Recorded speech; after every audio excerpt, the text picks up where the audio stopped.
He is the quarterback prospect in this class that excites me the most and terrifies me the most at times.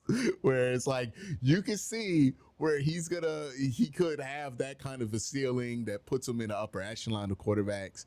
You know, I'm interested to hear where you look at him, but when I watch him, I'm like, what if Jalen Hurts had literally everything you wanted Jalen Hurts to have? Like in addition, and was like 20, right? Like he's super young.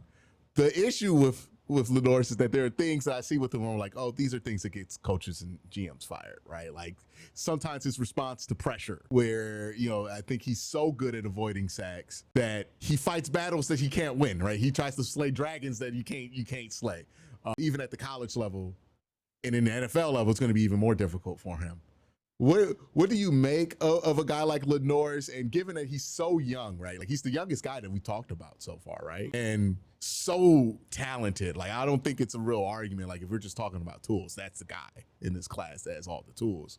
What do you do when it comes to like him using all those tools? Because like that's somebody you draft and understand is not a finished product. So I think people are going to look at Lenore Sellers and immediately think Anthony Richardson, which is not fair to Lenore Sellers because Lenore Sellers at this point has already started more games of football than Anthony Richardson has in college and the NFL.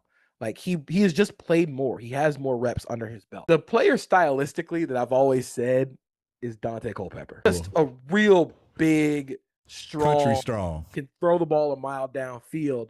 But what I think Lenore Sellers is so good at is it's the ability to avoid sack, to avoid those.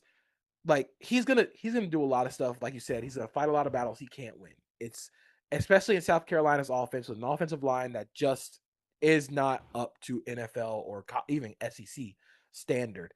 It looks a lot like Jon Snow in the Battle of the Bastards, where he's got the sword and he's fighting a whole army by himself. So there are going to be moments where he is just fighting battles that he cannot win. But I think it's the constant improvement to me. It's the improvement in his processing. He has shown over the last year and a half that he's been a starter, he has gotten better.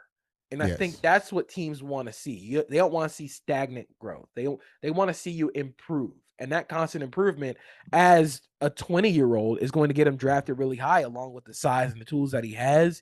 He's currently my QB2 in his draft behind Mendoza.